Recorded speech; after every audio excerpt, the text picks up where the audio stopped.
Habari yako? Salama. Naitwa Kimto kutoka Gusii Nation. Okay. Niko na swali. Uliza. Unajua Biblia vizuri? Naijua kiasi. Sasa kwa Biblia, Adam ndiye alipatia Eve tunda. Ni apple. Yes. Si ni ukweli? Ukweli sana. Guys. Hiyo apple alimpatia wakiwa wapi? Wakiwa kwa bustani. Wool up, just wool up. So umesema Adam alipatia Eve?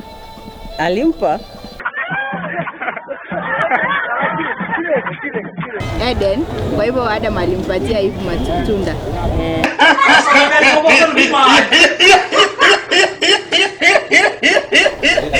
Habari mama. Nzuri. Naitwa Masoti kutoka Gusii Nation Entertainment. Nataka kukuuliza swali ambapo ukinipa jibu sahihi nitakuzawadi shilingi 100. Uko tayari? Niko tayari. Katika Biblia unamuelewa anayeitwa Yeremia? Namfahamu kabisa. Kuna wakati Waisraeli walikuwa wamekamatwa, sio? Yeye alienda kumhudumia mfalme yupi? Yeremia.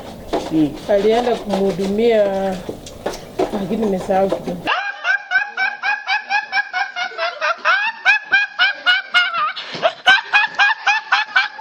Nebukadneza.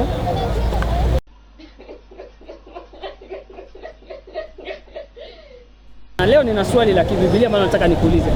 Uko tayari? Niko tayari. In the Bible, who killed a quarter of the world? A quarter of the world? Yeah. David.